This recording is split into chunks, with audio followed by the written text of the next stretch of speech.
Muy buenas noches, hermanos. Es un tremendo gusto saludarles por medio de ese video. Pido perdón que estoy un poco afónica hoy, pero ya en el tiempo que ustedes van a escuchar ese video ya voy a estar disfrutando muy buena salud. Que Dios les bendiga. Bueno, yo les cuento, hermanos, que hace unos 25 años atrás yo estaba visitando un podólogo porque tenía un callo en mi pie. Y mientras que el podólogo cortaba el callo, él me preguntó, ¿sabe por qué no se salen callos? Y yo, no, ¿por qué? Y me dijo, es por la evolución.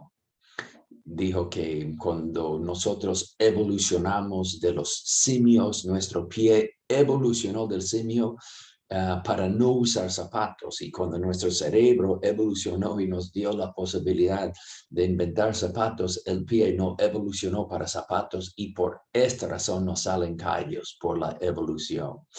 Y yo le dije, bueno, doctor, a mí es un poco difícil creer eso.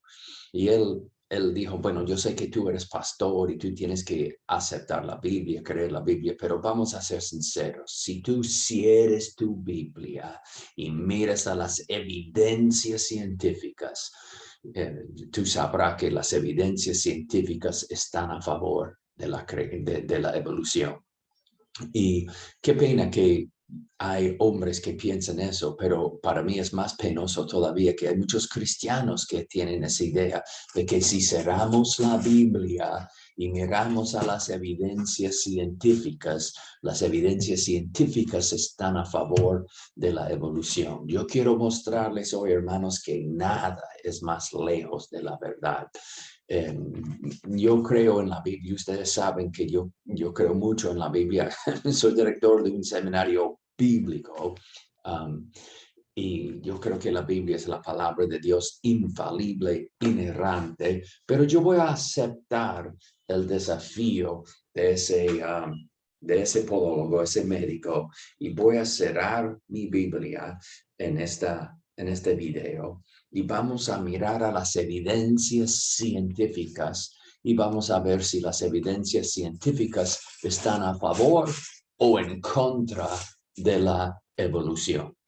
Vamos a empezar considerando qué exactamente enseña la evolución, porque no solo enseña que los hombres evolucionaron de los simios. La evolución trata de explicar la existencia de todas las cosas mediante un proceso de evolución sin intervención de Dios. Muchos de los ateos muchos de los evolucionistas son ateos que no creen en Dios. Entonces ellos dicen que hace 13.8 billones de años atrás hubo una gran explosión que ellos llaman el Big Bang, y del Big Bang, ¡boom!, salieron todas las cosas. Fracciones del segundo después del Big Bang había átomos de hidrógeno. Entonces estos átomos de hidrógeno formaron grandes nubes de gas hidrógeno, y luego por algún proceso desconocido, estas nubes que estaban girando colapsaron, y cuando colapsaron estas nubes de gas de hidrógeno o nébulas formaron estrellas.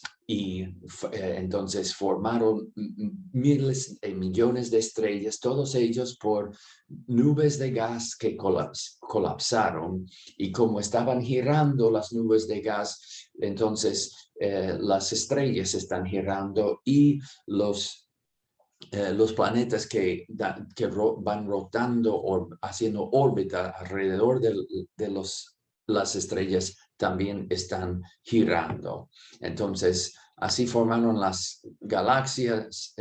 Dicen que una nébula colapsó, y la gravedad trajo la mayor parte al centro, que se convirtió en el Sol, y la materia que sobraba se convirtió en los planetas, y como la nébula estaba girando, los planetas siguen girando y enfriando hasta el día de hoy nuestro sistema solar al presente. Hermanos, yo recuerdo cuando estudiaba en la universidad, una universidad secular, y tomé una clase sobre la astronomía. Recuerdo que me enseñaron este diagrama o un diagrama así muy parecido, y yo lo creía y pensaba, wow, qué científico. A mí me parecía tan científico esto, pero en realidad la ciencia no concuerda con ese diagrama. Lo que vemos en nuestro sistema solar no concuerda con esto. Primero, las nébulas no están colapsando. Los científicos, los astrónomos han encontrado miles de nébulas o grandes nubes de gas y nunca han visto uno colapsando, formando una estrella. Segundo, si la nébula estaba girando, entonces, obviamente, todos los cuerpos celestes en nuestro sistema solar deben estar girando en la misma dirección, pero no es así. Algunos de nuestros planetas, la mayoría de nuestros planetas están girando en esta dirección. Venus, nuestro vecino de lado, gira en dirección contraria, en esta dirección. O sea, ¿por qué? Júpiter tiene 67 satélites, lunas, y unos cuantos están girando en esta dirección alrededor del planeta y otros están girando en la dirección contraria. Lo mismo pasa en Saturno. O sea, ellos no pueden explicar estas cosas.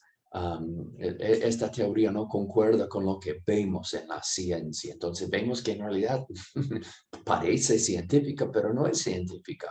¿Ok?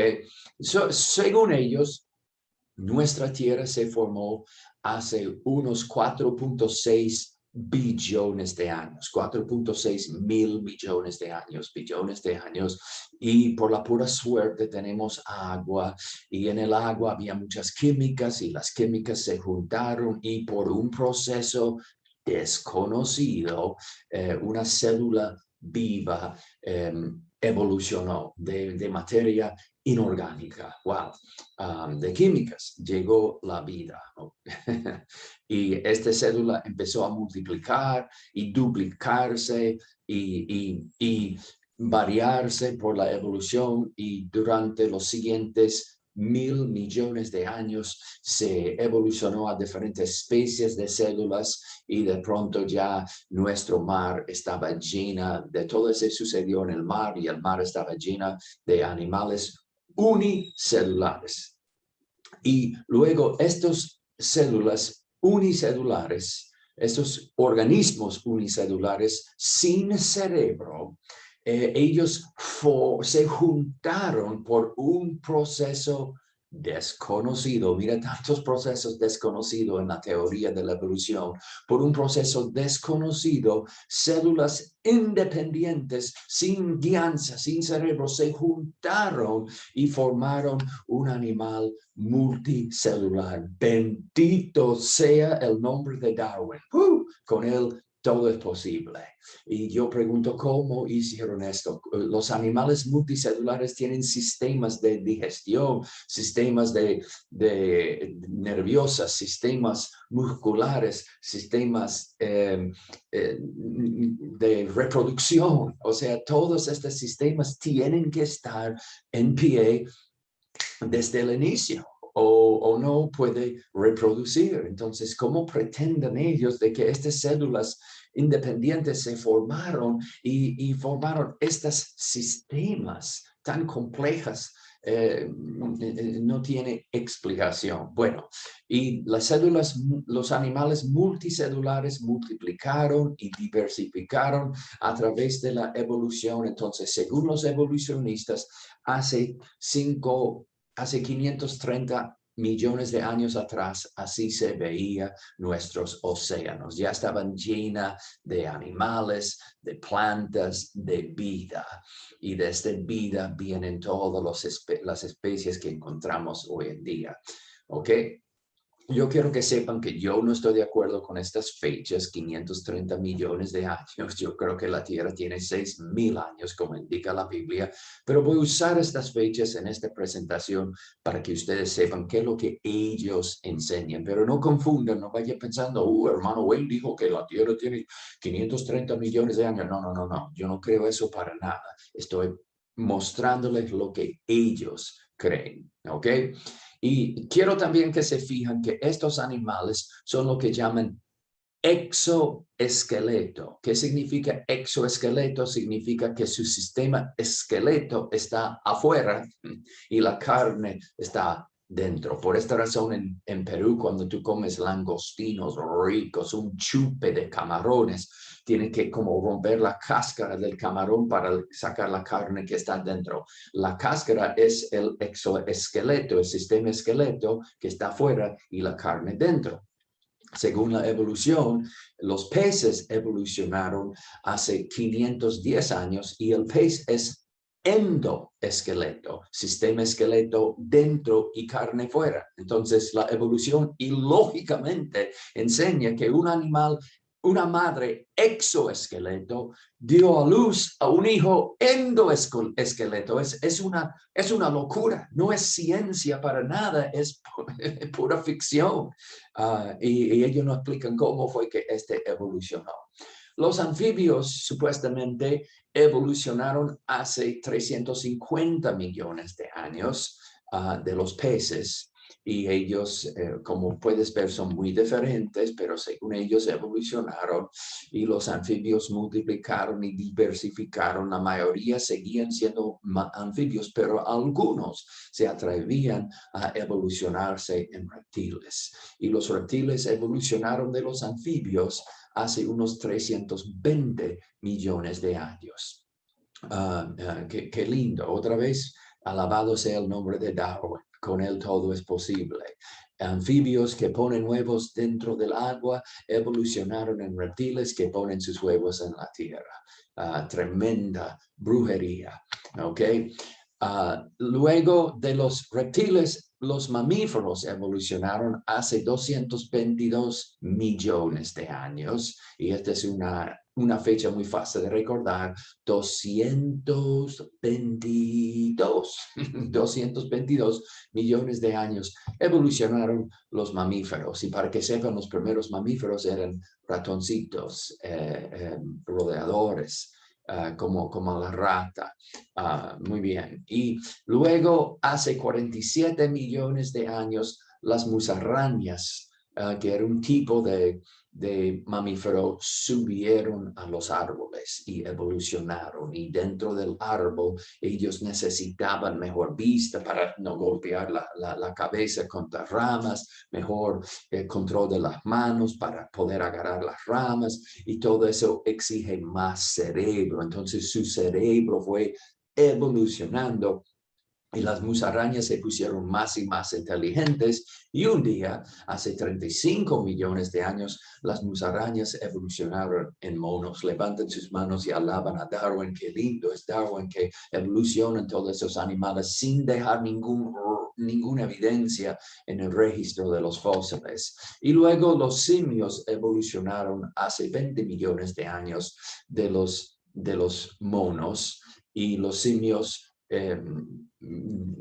multiplicaron y diversificaron. Algunos evolucionaron en los gibbons, otros en los orangutanes, otros en los gorilas, otros en los chimpancés. Y hace entre 2 y 4 millones de años atrás, algunos simios evolucionaron en los hombres, los ganadores de la lotería de la evolución, o del juego de la evolución. Qué dichosos somos nosotros. Y quiero que recuerden que todo empezó con gas hidrógeno. Después del Big Bang, lo primero que apareció fue gas hidrógeno, y de ese gas hidrógeno vino todos nosotros. O sea, en pocas palabras, lo que la evolución enseña es: tomas gas hidrógeno y déjalo suficiente tiempo y se convertirá en personas. Bendito sea el nombre de Darwin. Muy bien. Bueno, en esta teoría de molécula al hombre, de célula a ser humano, hay muchas cosas inexplicables. Y lo que yo quiero hacer en esta presentación es mostrarles algunas de las cosas inexplicables en esta teoría. Y estaremos siguiendo este libro que he escrito que se llama Inexplicable. Y de eso se trata el libro, las cosas que la evolución no puede explicar, las maravillas de la creación que la evolución no puede explicar. Primero, tenemos sistemas irreduciblemente complejos. Este es un término muy complicado, sistemas irreduciblemente complejas. Entonces, la mejor manera de explicarlo es simplemente darles un ejemplo. En la trampa mata ratón, hay unas cuantas piezas, 5 piezas principales. Tenemos primero la plataforma, luego tenemos el matillo, tenemos el muelle, muelle, y luego tenemos la vara de sujeción y tenemos el cepo donde tú colocas la carnada, sea queso o lo que sea.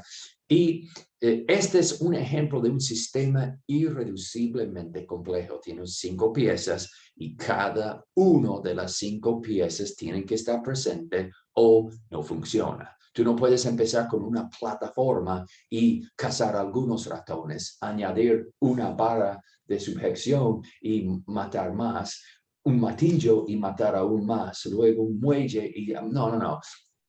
O funciona o no funciona. Es irreduciblemente complejo. No puedes quitar ninguna de las piezas y todavía tener una ratonera, una trampa mata ratón que funciona. ¿Ok? Irreduciblemente complejo. Estamos hablando de 5 piezas. En naturaleza encontramos unos cuantos sistemas irreduciblemente complejos que tienen 10, 12, 50 piezas y cada uno de las piezas tienen que estar presentes desde el inicio. ¿Ok? Vamos a considerar algunos ejemplos. El escarabajo bombardero. El escarabajo bombardero, les doy una tarea, hermanos, vayan en YouTube, busquen el nombre escarabajo bombardero y vean los videos de él en YouTube. Increíble como ellos disparan un spray que es ácido hervida, de temperatura de agua hervida, y ese ácido caliente lo disparan a una araña, una hormiga, una rana que viene a comerlo, y eso puede hasta matarlos a ellos, o por lo menos incomodarlos bastante para que ellos deciden, yo creo que voy a comer mi menú en otra parte, ¿ok? ¿Cómo es que funciona este escarabajo? Es increíble y es un sistema irreduciblemente complejo, ¿ok? Primero tiene 2 químicas, hidrógeno peróxido, hidrogenquine, y tienen un compartimento para guardar las químicas, tienen este músculo que los, cuando está bajo amenaza, botan estas 2 químicas acá al lugar donde se juntan y forman el ácido y se explotan y salen, y mira la temperatura en que salen, 212, o sea, 100 grados centígrados, impresionante. Y lo que vemos es que hay un total de como 10 cosas tienen que estar presentes. Quitan cualquier de ellos y no funciona. Incluso quitan algunos de ellos y llega a ser peligrosa. Aquí entre esta puerta y hay un músculo que permite que las químicas entran, pero no permite que salen, no permite que vuelvan al abdomen, porque si vuelven al abdomen, el mismo escarabajo se va a morir, se va a quemar. O sea, entonces sumamente peligroso. Y aun si la evolución tuviera estas 10 piezas, necesita un cerebro para colocar cada pieza en su lugar apropiado para que funcione. ¿Ok? Otro ejemplo, orquídea.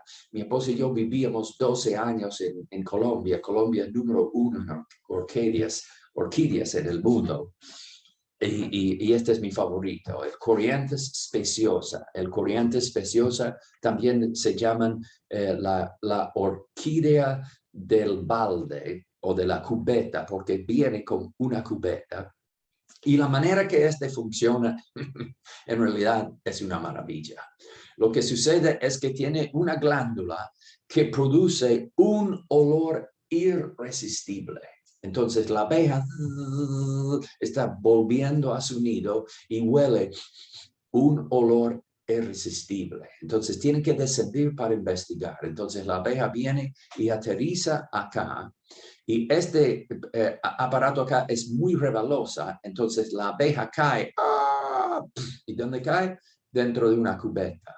En la cubeta hay un líquido, tú no puedes verlo porque está dentro del balde o de la cubeta, pero ahí está un líquido y la abeja cae ahí y hace pánico porque piensa, ¡ay, estoy ahogando! ¡Auxilio, auxilio, mamá, mamá, ayúdame, ayúdame!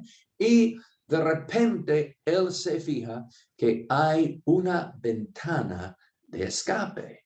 Y por la conveniencia, qué conveniente, dentro de la cubeta, ustedes no pueden verlo, pero dentro de la cubeta hay una pequeña escalera que se dirija a la ventana del escape. Entonces la abeja empieza a mover sus patitas y se llega a la escalera y empieza a subir la escalera hacia la ventana del escape. Y cuando él está saliendo por la ventana del escape, hay un mecanismo que sus alas o su cuerpo toca y este mecanismo se cierra y atrapa la abeja para que no se puede mover ni escapar.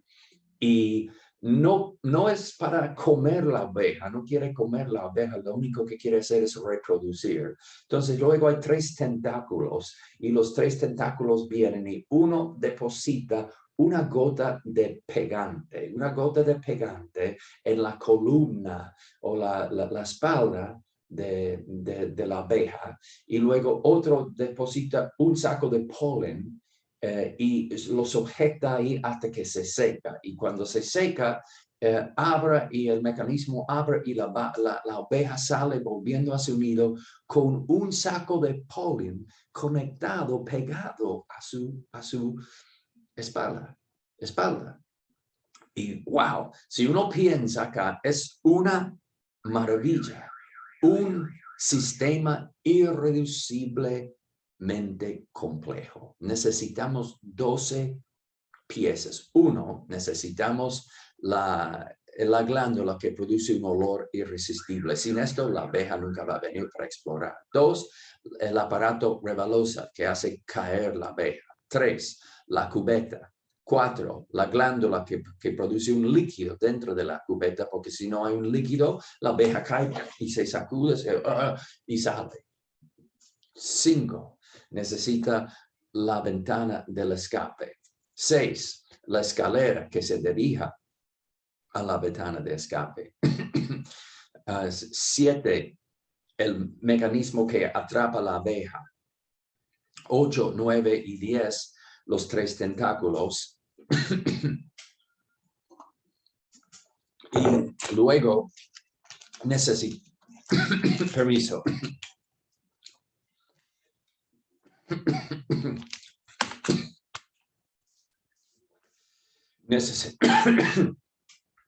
Necesita 11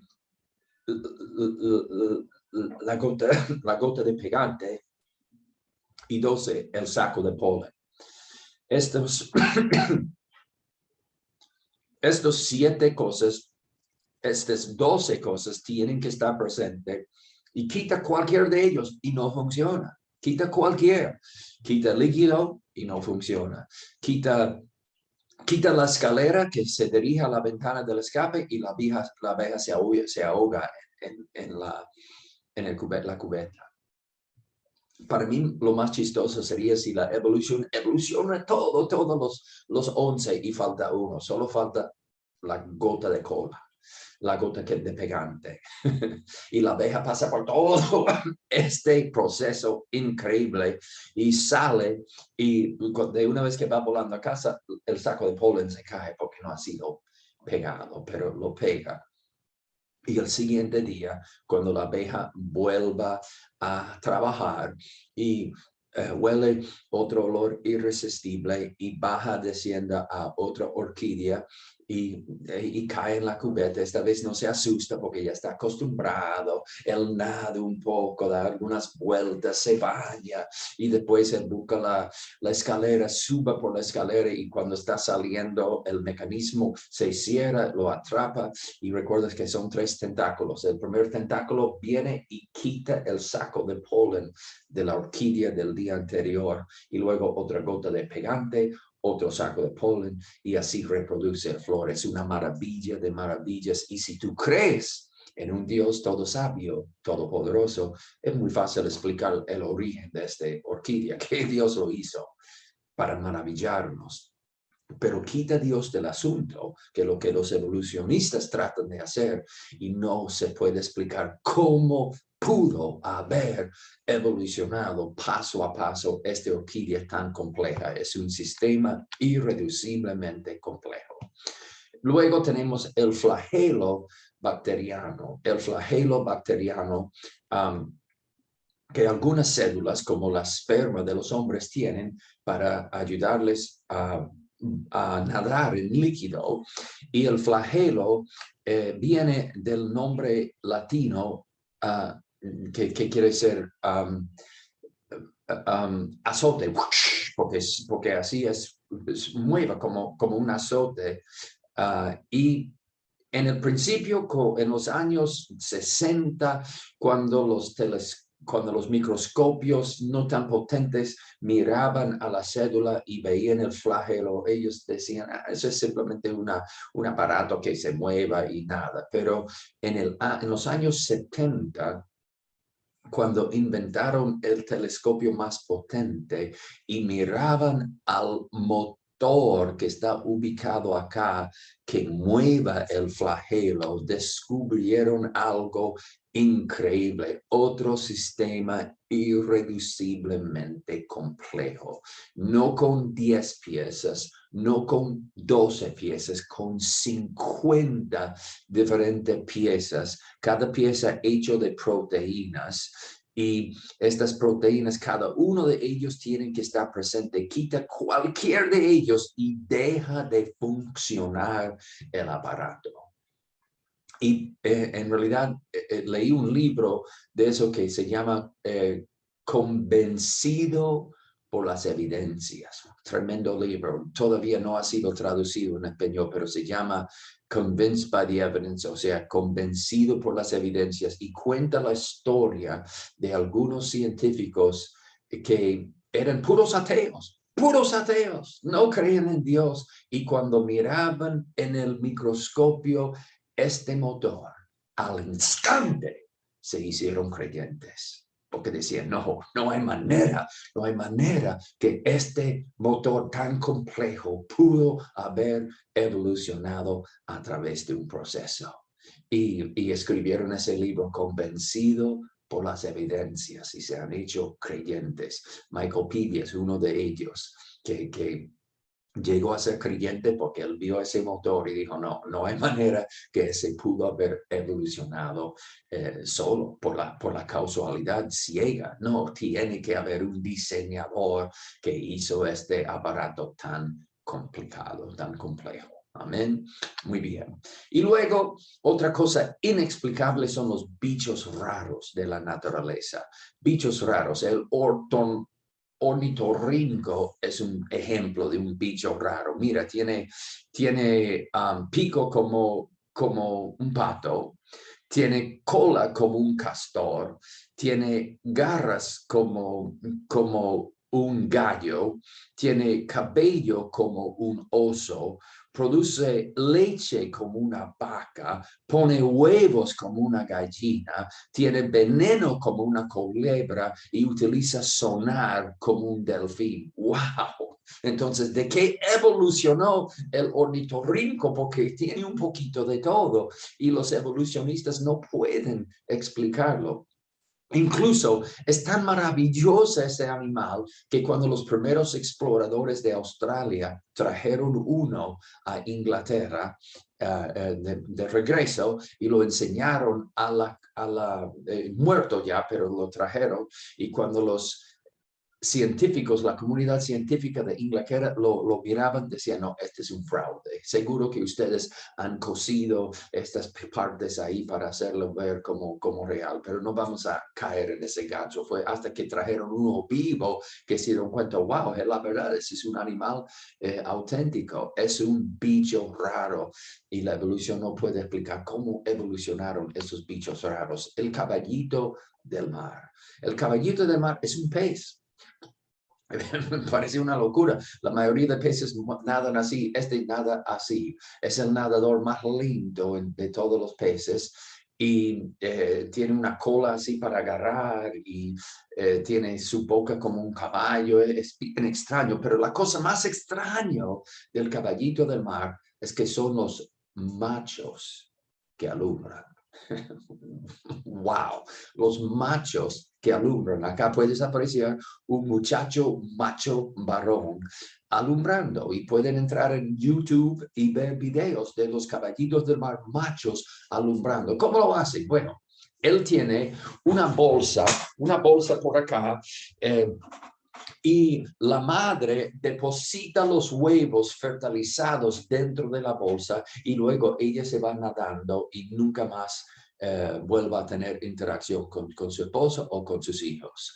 Los huevos fertilizados en esa bolsa van desarrollando, y cuando nacen los caballitos son muy pequeñitos y no bastante maduros para vivir independientemente. Entonces ellos se quedan ahí en esa bolsa, y él tiene una glándula en su cuerpo que produce un líquido como leche, que los científicos lo llaman prolactin, y los caballitos comen ese prolactin hasta que desarrollan y son un poco más grandes, y después de un mes ahí en la bolsa comiendo prolactin, él empieza a convulsar, a hacer convulsiones, y ¡pum!, salen, no uno, dos, cientos y cientos de caballitos del mar. Wow. ¿Cómo pudo este bicho raro de la naturaleza evolucionar? ¿De dónde vino la bolsa? ¿De dónde vino la glándula que produce prolactin, el líquido como leche? ¿Quién le dio el instinto? ¿Quién le convenció el caballito del mar? Tú, alumbra. Sí, yo soy voluntario, yo lo hago. O sea, es una locura.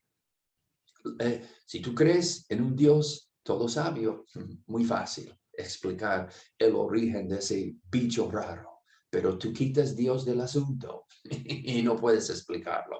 Seguimos. Espero que estén disfrutando el video, hermanos. El próximo es bicho raro, es el barbosas marinas nudibraquios. La mayoría de barbosas marinas, ellos comen esponjas, plantas, algas, pero este come el nudibranquio, él come, ya se me fue el nombre, sea anemones, anénimas, como en Nemo, ese animal que tiene los tentáculos que son muy venenosos, y cualquier pez que pasa por ahí lo comen, pero él es inmuno.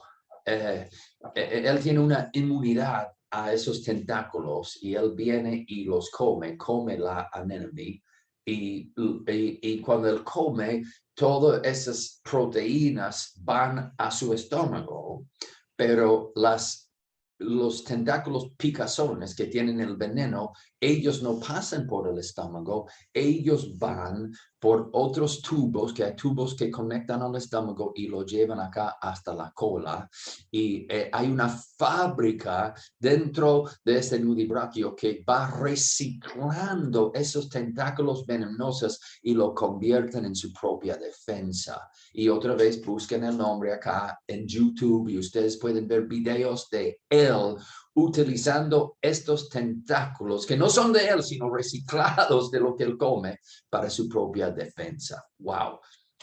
La evolución no puede explicar cómo va a evolucionar, de dónde vino la tubería, los tubos para transportar esos tentáculos venenosos, de dónde vino la fábrica para reciclarlos y utilizarlos en su cola. O sea, no tiene lógica, no tiene sentido, no es ciencia, es un cuento de hadas. Seguimos.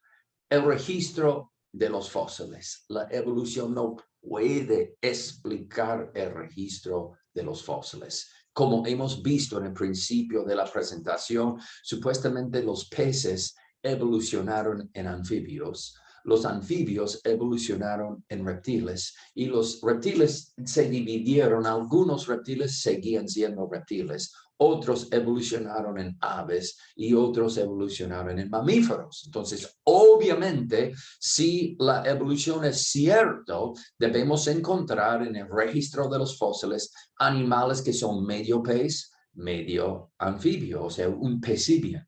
Debemos encontrar animales medio anfibio, medio reptil, medio mamífero. Lo encontramos en la imaginación de los evolucionistas, pero en el registro de los fósiles, ni uno. 0 formas de transición han encontrado. 0. Entre los peces y los anfibios, 0. Entre los anfibios y los reptiles, 0. Entre los reptiles y los mamíferos, 0. Entre los anfibios y las aves, 0. No hay animales transicionales. Este es lo que quiero decir un animal transicional. Este es un verdadero eslabón perdido. Ese viene de las calles de Colombia y como ustedes pueden ver es medio carretilla, medio automóvil. Esto es lo que debemos encontrar en el registro de los fósiles. Animales que son medio anfibio, medio reptil. Lo encontramos en las calles del campo misionero, pero en el registro de los fósiles no hay. Hoy en día hay cementerios de fósiles. Como a mí me encantan este tema, yo he visitado con mi esposa y yo fuimos en los Estados Unidos, he visto los cementerios de fósiles en Colombia, en Villanueva, he visto los cementerios de fósiles donde hay literalmente millones de fósiles mezclados todos juntos, como si hubo un diluvio universal que enterró todos estos seres vivos. Pero todavía con los billones y billones, y no exagero, billones de fósiles que han encontrado los evolucionistas, los paleontólogos, los científicos todavía no encuentran los eslabones perdidos. Los eslabones siguen siendo perdidos, ¿ok? Para que sepan que esa no es mi opinión, eso es lo que ellos mismos dicen. Ese viene de George Neville, que dijo, no hay necesidad de disculparse por la pobreza del registro fósil. De alguna manera se han vuelto casi inimaginablemente ricos. Y el descubrimiento está superando la integración. O sea, están descubriendo los fósiles más rápido que pueden categorizarlo. Mi esposa y yo vimos eso en Villanueva. Cuando estuvimos allá, vimos el museo donde tenían los fósiles y había un cuarto aparte que no dejaban entrar. Y yo pregunté al guía, ¿qué está lo que está ahí? Y me mostró, oh, esos son los fósiles que no han sido categorizados todavía. Hay tantos millones de ellos que estamos descubriendo lo más rápido de que podemos calificarlos o organizarlos, etcétera, pero los eslabones perdidos siguen siendo perdidas, ¿ok? Ese viene de David Ramp. Y David Ramp, para que ustedes sepan, él era director del Museo de la Historia Natural, que se llama Field. Ese museo está en Chicago. En mi niñez, en mi adolescencia, yo fui allá varias veces. Tremendo museo. Y yo siempre recuerdo que el Museo Field, el Museo de la Historia Natural Field en Chicago, tiene la colección de fósiles más abundante en el mundo. No hay otro museo en el mundo que tiene más fósiles que el Museo Field en Chicago. Y él era el director de este museo. O sea, él era encargado de la colección de fósiles más grande en el mundo. Y mira lo que él dijo. Ahora tenemos 250 000 de especies de fósiles, pero el registro de la evolución sigue siendo sorprendidamente espasmódico. Erróneamente tenemos menos ejemplos de transiciones evolutivas que en la época de Darwin. ¿Qué es lo que él quiere decir? Bueno, en la época de Darwin, ellos tenían algunos fósiles que creían, este es un animal transicional entre el perro y el caballo. Este es un animal transicional entre el hombre y el simio. Pero más adelante descubrieron que o eran fraudes o eran errores y han sido descartadas. Entonces, hoy tenemos menos ejemplos de animales transicionales. ¿Cuántos tenemos? 0. No hay ni uno, ¿ok? Seguimos. Ese viene de Stephen Jay Gould. Me gustaría que ustedes apunten el nombre. Stephen Jay Gould murió hace unos años atrás, pero Stephen Jay Gould en su época era la autoridad número 1 de evolución. El evolucionista más conocido, más famoso. Él trabajaba en el Museo de Nueva York, dictaba clases de evolución en la Universidad de Harvard. Difícil que ustedes lean un libro sobre la evolución que no tienen citas de Stephen Jay Gould, el gran héroe de ellos. Y mira lo que él dice. Todos los paleontólogos, que es un paleontólogo, un científico que busca fósiles. Y él no dice algunos o unos cuantos o la mayoría, no, él dice todos. Todos los paleontólogos saben que el registro fósil contiene muy pocos ejemplos de formas intermedias. En realidad nos está engañando porque no tiene muy pocas, contienen ningunas, no contienen ningunas, pero él dice muy pocas. Las transiciones entre los grupos principales son característicamente abruptas, o sea que aparecen los reptiles y aparecen las aves, aparecen los mamíferos y aparecen abruptos sin un proceso de evolución. ¿Ok? Ahora, ese viene de Newsweek. Newsweek es una de las revistas más reconocidas. Ese no viene de una revista evangélica. Esos son los puros científicos que están diciendo eslabones perdidos son la regla. Mientras más los científicos buscan formas de transición entre las especies, cuanto más se han frustrado. ¿Por qué los científicos se están frustrando? Porque buscan y buscan y buscan las formas de transición, pero no las encuentran, ¿ok? Y también el registro de los fósiles no muestra ningún cambio. Por ejemplo, esta es una libélula moderno. Esta es la libélula más antigua que se encuentra en el registro de los fósiles. Supuestamente tienen 300 millones de años. Yo no creo eso, pero eso es lo que dicen ellos. 300 millones de años, pero compara la primera libélula en el registro de los fósiles, la más antigua, y compárala con la moderna y vas a ver que no han cambiado para nada, son idénticas, no hubo evolución y los mismos evolucionistas admitan eso, ellos dicen que no hay ningún cambio entre ellos en todos estos años. Más adelante vamos a hablar de los pterostigma. Quiero que vean esos pterostigma. Y cuando hablamos de pterostigma, recuerda que la libélula en el fósil hace 300 millones de años supuestamente tenían los pterostigma. ¡Wow! Impresionante. Ningún registro de cambio. Este es un nautilio. Ese viene de mi propia colección. Yo tengo mi colección de fósiles y ese es un nautilio que supuestamente ellos dicen que tiene 550 millones de años. 550 millones de años. Y este es el nautilio moderno que sigue nadando en el mar, flotando en el mar y no han cambiado para nada. Siguen y pueden buscar en el internet y ver artículos de los mismos evolucionistas diciendo que el nautilio no ha cambiado durante su supuesta 550 millones de años de existencia. ¿Ok?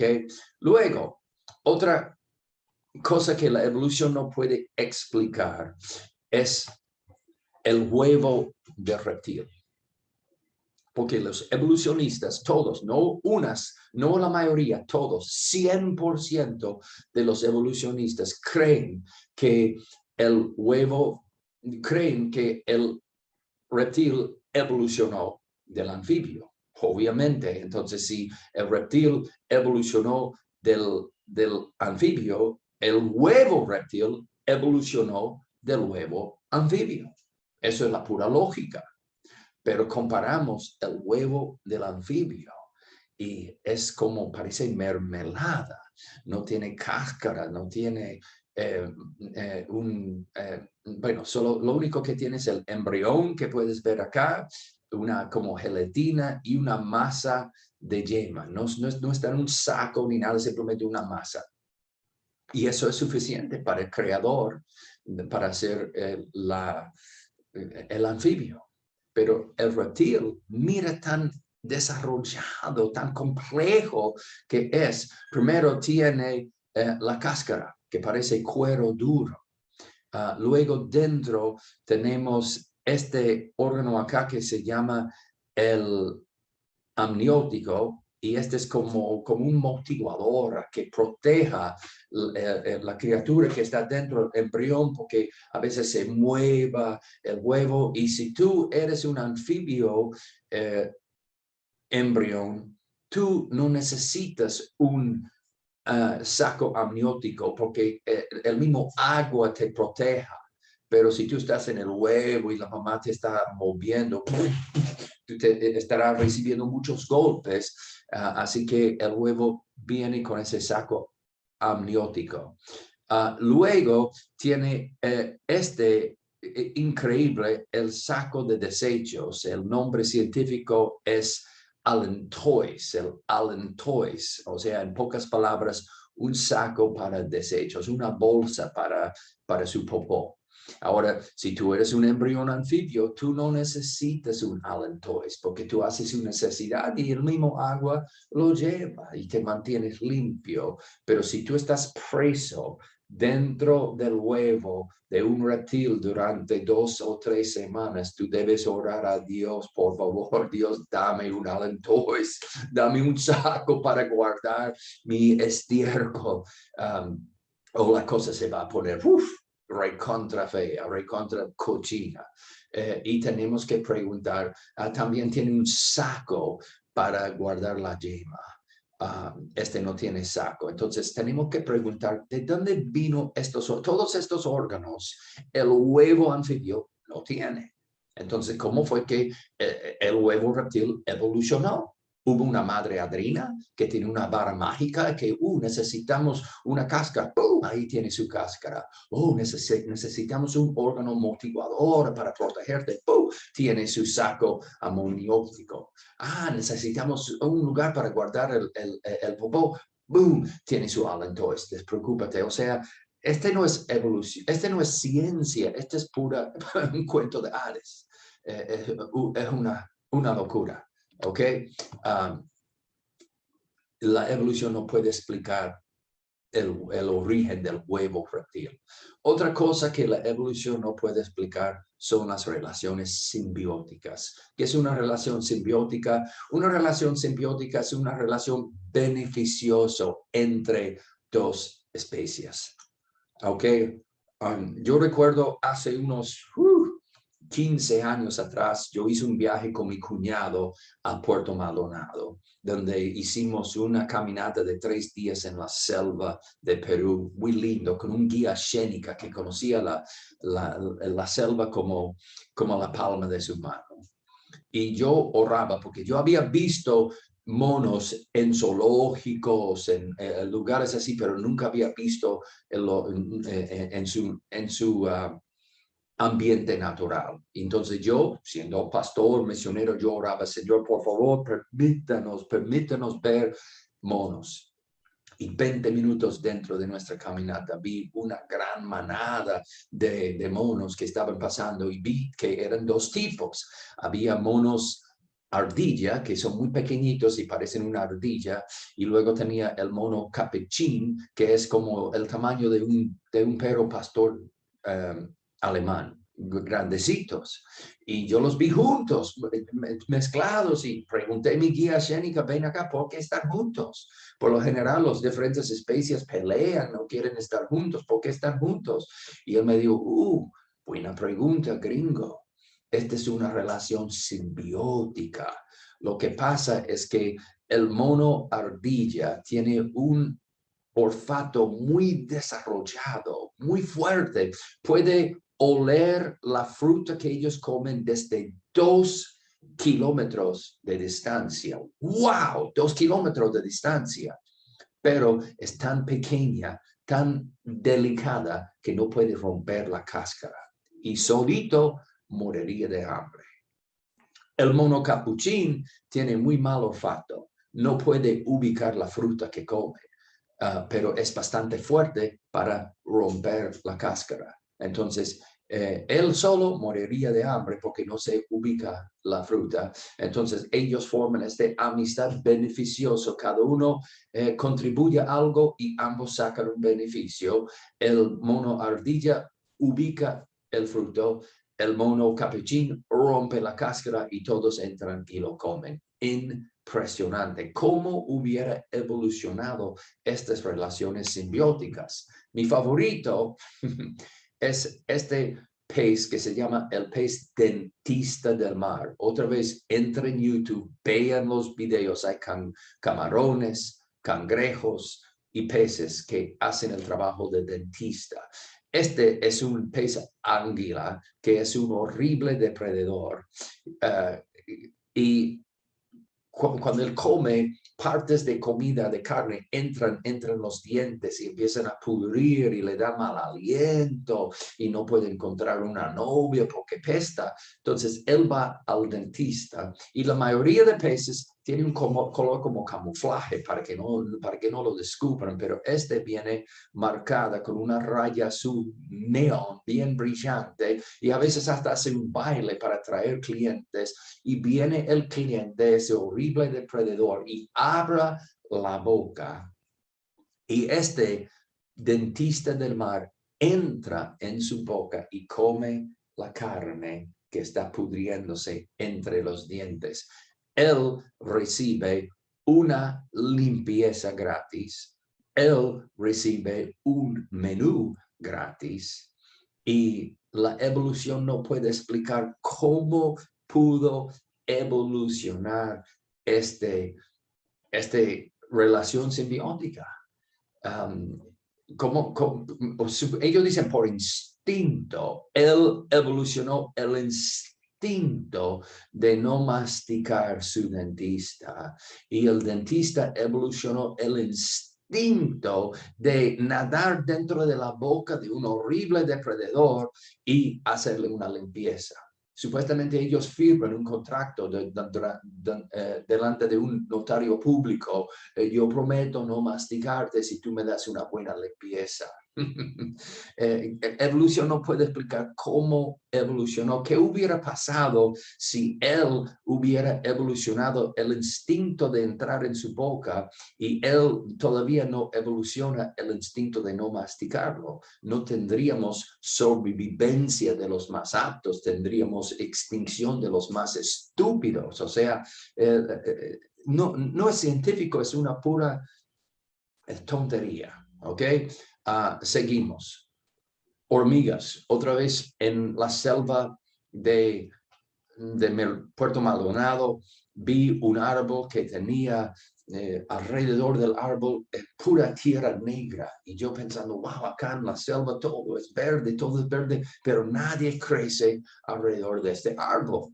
Y pregunté a mi guía Shenika, ¿por qué nada crece ahí? Él sacó su machete y golpeó el tronco y salieron estas hormigas que parecían extraterrestres.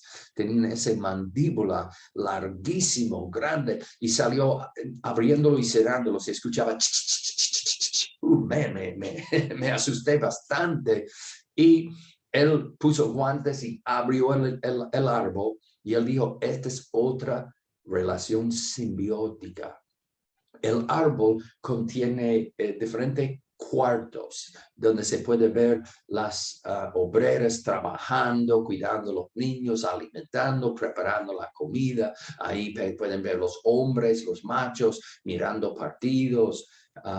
Y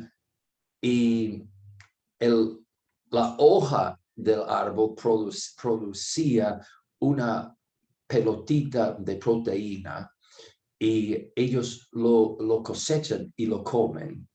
Y entonces el árbol produce comida y hospedaje para las hormigas, y las hormigas limpian todos los días con esa mandíbula, bajan y cualquier planta que está empezando a crecer, ellos lo cortan y no dejan nada crecer alrededor de su árbol. Entonces su árbol tiene todo el acceso al sol y cualquier animal que cae en las hojas, ellos vienen y lo devoran. Entonces es una relación simbiótica. Yo me quedé tan impresionado de eso que yo cuando llegué a casa lo investigué en el internet y me di cuenta que el árbol acacia no puede existir sin las hormigas y las hormigas no pueden existir sin el árbol. ¿Cómo pudo haber evolucionado? ¿Cuál sería el propósito del árbol? Evolucionar cuartitos en su tronco, evolucionar varas de proteína para las hormigas, y las hormigas no habían evolucionado el instinto de vivir ahí y de limpiar el árbol, proteger el árbol. O sea, es una maravilla. Y otra vez, si tú crees en un Dios todo sabio, es fácil explicar todas estas relaciones simbióticas, pero quita a Dios del asunto, como quieren hacer los evolucionistas, y no puedes explicar cómo pudo haber evolucionado estos sistemas, estas relaciones simbióticas. Y también tenemos sociedades muy complejas de hormigas. Hay hormigas que son cazadores y cazan otras, entran en su nido y secuestran sus larvas y las llevan a su nido, y cuando desarrollan en adultos se convierten en sus esclavos sin saber que son esclavos. Ellos piensan que no, yo pertenezco acá a este nido. Increíble. Hay hormigas melíferas que son como rancheros, que ellos tienen su propia ganado, que son estas le dicen piojos de árboles, que ellos metan su mandíbula ahí, chupan el jugo de la planta y su cuerpo absorbe la proteína, y ellos botan en su estiércol una cosa que se llaman miel. Y estas hormigas comen esa miel y viven de ella. Entonces ellos cuidan y protejan su ganado, y en el invierno protejan sus huevos. Es impresionante, pero lo más impresionante es que ellos tienen estas obreras especiales que son llamadas hormigas miel, y ellos durante todo el verano, cuando los piojos de las plantas están proveyendo mucho miel para ellos lo comen y lo comen y lo comen, y su abdomen se crezca y se hincha como el tamaño de una uva. Y luego en el invierno, cuando no hay miel, ellos vomitan el miel que habían comido durante el verano, y las hormigas se sobreviven el invierno comiendo esa miel de estos almacenes vivas que sacrifican su propia vida, se sacrifican su libertad para el bienestar de la comunidad. Es una maravilla cómo va a evolucionar una locura así. La única explicación lógica ha sido creado por un Dios con un tremendo sentido de humor. Muy bien, seguimos. Luego tenemos hormigas cortadoras de hojas. Estas hormigas que he visto acá en Perú, he visto mucho en Colombia. Ellos cortan hojas, llevan las hojas a su nido, y hay un obrero especial, una obrera especial, que mastican las hojas y las convierten en abono, y ellos esparcen el abono y siembran hongos y crecen los hongos y ellos alimentan su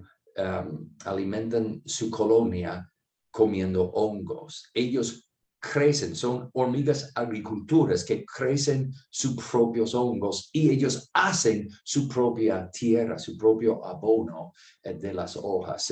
Es una maravilla. Y interesante, mientras que él está cargando la hoja con su mandíbula, él es indefensa, porque él se defiende con su mandíbula y cuando la mandíbula tiene la hoja, él no tiene de cómo defenderse. Y hay una mosca pequeña que le gusta venir y poner sus huevos en las grietas que están en su cabeza.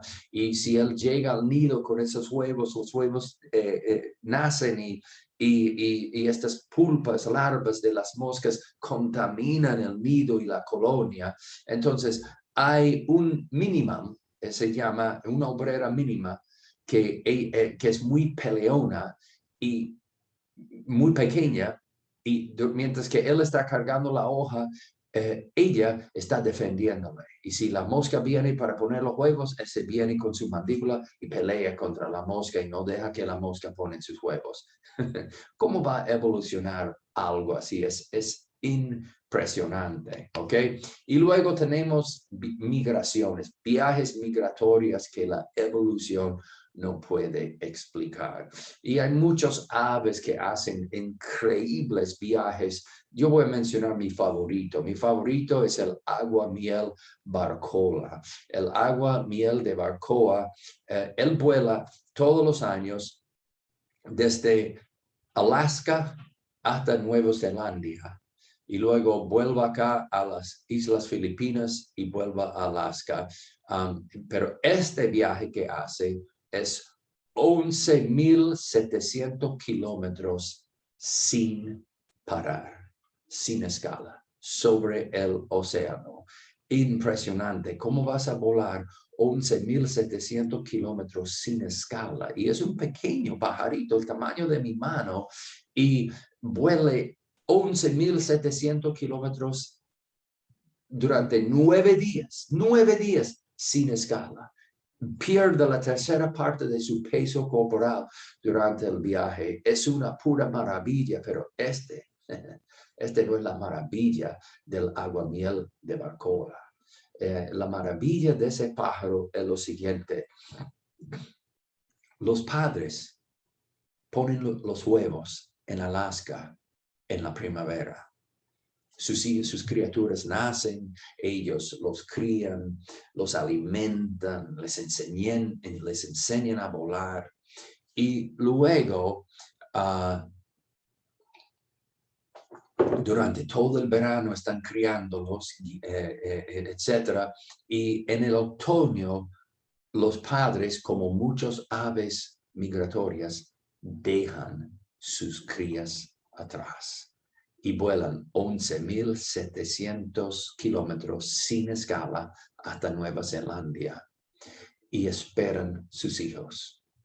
2 semanas después, las crías hacen el viaje desconocido para ellos, sin mapa, sin guía, y de una manera llegan a Nueva Zelanda, 11,700 kilómetros sin escala. Es una maravilla de maravillas. ¿Quién enseña estos bebés a hacer este viaje desconocido, para ellos desconocido? Si tú crees en un Dios todopoderoso, ahí tiene la respuesta. Si tú sacas a Dios del asunto, no se puede explicar esta maravilla. El salmón. El salmón es un pez muy extraño. Es un pez de agua salada que nace en agua dulce. Nace en los ríos de Canadá después de nacer pasa unos meses en el agua dulce y luego hace un viaje de miles de kilómetros hasta el mar y luego miles de kilómetros a unas islas cerca de Hawái y ahí pasa su vida. Y cuando llega el momento de de volver, como un reloj despertador que le diga, vas a morir pronto, vuelva al lugar donde tú naciste. Y ellos vuelvan nadando miles de kilómetros hasta los ríos. Llegan a los ríos y nadan 1500 kilómetros río arriba, subiendo 2000 metros de altura, saltando. Incluso la palabra salmón viene del palabra latín saltar, porque saltan. Y ahí están los osos para comerlos, ahí están las águilas para comerlas. Muy pocos llegan, pero los que llegan ponen miles de huevos y continúa el ciclo de la vida del salmón. ¿Cómo es que los salmones hacen esto? ¿Y quién creó ecología, ciclo de ecología tan rico que provea comida para los osos, para las águilas, y de lo sobrante de ellos crecen bosques con esa tierra abonado con los salmones? Solo un Dios todopoderoso pudo hacer algo tan maravilloso. Y luego tenemos las mariposas monarca. La mariposa monarca, que es una tremenda maravilla, empieza en su vida como una oruga con patitas pequeñas y luego hace un metamorfosis y se convierte en una mariposa completamente diferente, con patas largas, con un nuevo mandíbula diferente, la lengua, ojos muy desarrollados, alas tan hermosas. ¿Y cómo es que hacen ese increíble metamorfosis? Bueno, la crisálida suba. Cuando llega el tiempo, después de comer mucho, ellos suban a una rama y su mismo cuerpo produce una sede pegante que lo aplica acá y conecta su cola a este pegante y se queda ahí, y luego empieza a convulsionar, a sacudirse, y su exoesqueleto se abra, y abajo del esqueleto está esa crisálida, y la crisálida se expanda y se convierta en el lugar donde este insecto va a ser la más maravillosa remodelación en la creación. Fíjese que la crisálida no es algo que ella fabrica, es parte de su cuerpo, y dentro de eso se convierte en una mariposa. Este no es transparente, entonces durante siglos no sabíamos cómo es que este proceso suceda, pero ahora con la tecnología hemos hecho resonancias de la crisálida y hemos visto el proceso, que primero bota una química que va licuando las piezas de la oruga y lo convierte en un líquido, una sopa de oruga.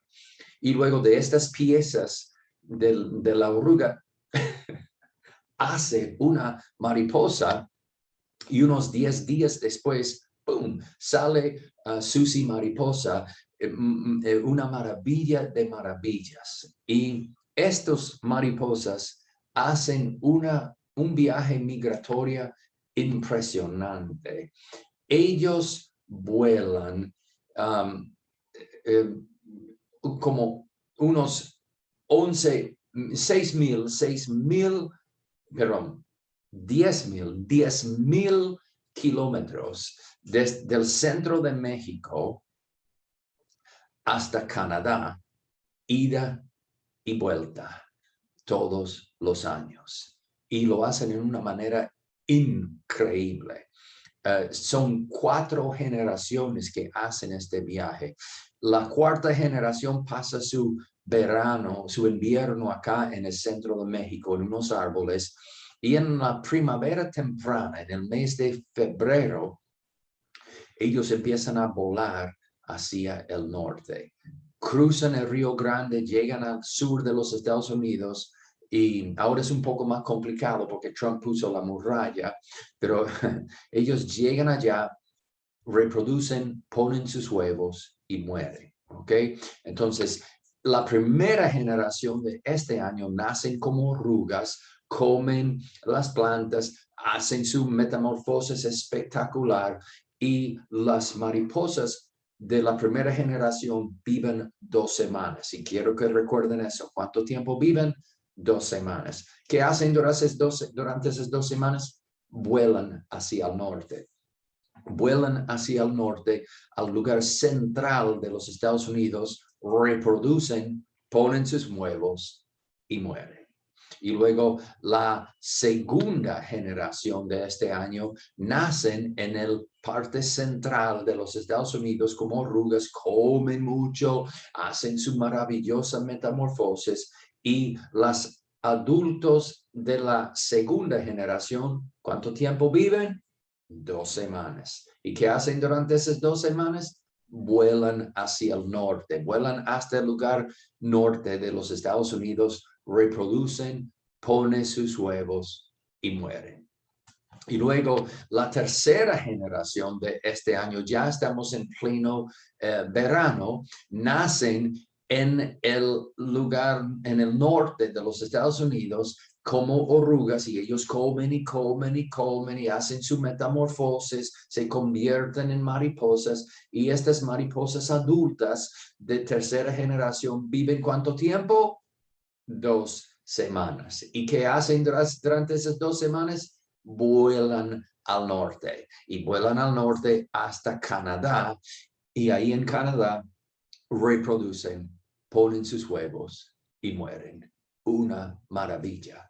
Luego, la cuarta generación nace en Canadá y comen las plantas, comen mucho. Hay un solo tipo de planta que comen, y comen esa planta, y luego hacen su metamorfosis, y ya estamos en el final del verano, y estos adultos de la cuarta generación, ¿cuánto tiempo viven? 2 semanas no. 2 semanas hubiera sido muy fácil para nuestro Dios. Él quería asombrarnos, y esta cuarta generación viven por 8 meses. 8 meses. ¿Y qué hacen durante esos 8 meses? Vuelan al sur y vuelvan al mismo lugar donde inveraron sus tátaras abuelos el año pasado. Y no solo vuelvan a la misma zona, sino, óigame bien, el mismo árbol. Han hecho estudios del ADN de ellos y de sus tátaras abuelos, y han visto que ellos inviernan en el mismo árbol donde sus tátaras abuelos invernaron el año pasado. Los científicos han hecho estudios, experimentos, han sacado uno de acá y lo han traído hasta acá y lo han soltado. Han llevado los que están de acá y lo han transportado hasta acá y lo han soltado. Como quiera, vuelvan y llegan al mismo árbol donde sus antepasados durmieron. Y entonces 4 generaciones que están haciendo ese viaje, y obviamente cada generación está volando una parte del viaje desconocido para ellos.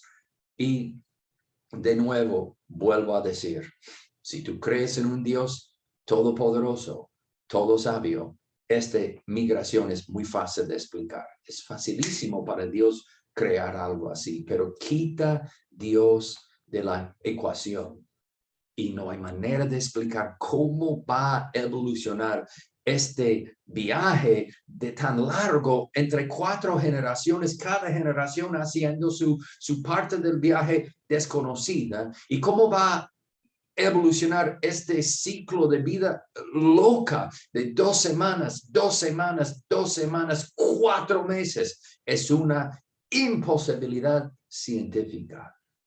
Y por esta razón yo no creo en la evolución, yo creo en la creación. La ciencia misma apoya la creación.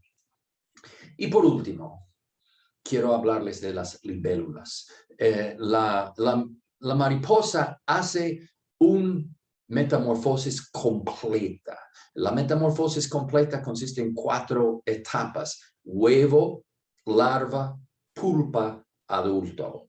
La libélula hace una metamorfosis incompleta. Para mí, la metamorfosis completa es una maravilla inexplicable, pero la metamorfosis incompleta es una locura.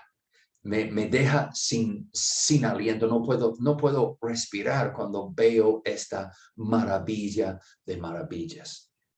Todos nosotros conocemos la libélula, son lindas, son majestuosos. De pronto, el insecto más majestuoso en el mundo. Pero muy pocos sabemos que la libélula empieza su vida como un insecto acuático. Su mamá pone huevos en un río o en un pozo de agua y ellos nacen y viven dentro del agua durante 4 meses o hasta 4 años, dependiendo en la especie. Y durante ese periodo bajo el agua, ellos respiran con branquias como un pez abajo del agua. Ellos son tremendos depredadores. Ellos pescan, cazan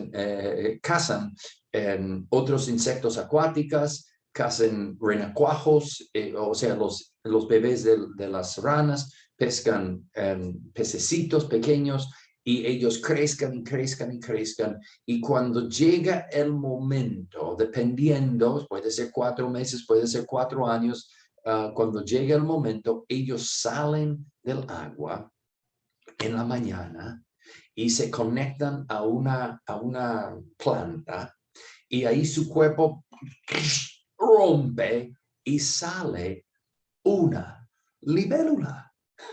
Y este proceso demora más o menos 1 hora. 1 hora. Empieza su día en el agua tomando aire con branquias y antes de su 11, él está una libélula tomando aire con pulmones, volando, con un ojo complejo hecho de miles de ojos y el mejor volador en nuestro planeta.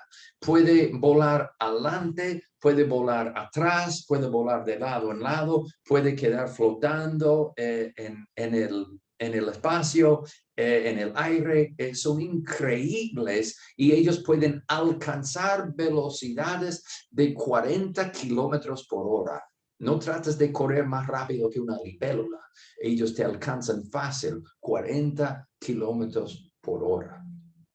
Y ellos batan sus alas unos 80 veces por segundo. Y cuando tú muevas la ala tan rápido, ese produce vibraciones. Entonces, ellos tienen en su ala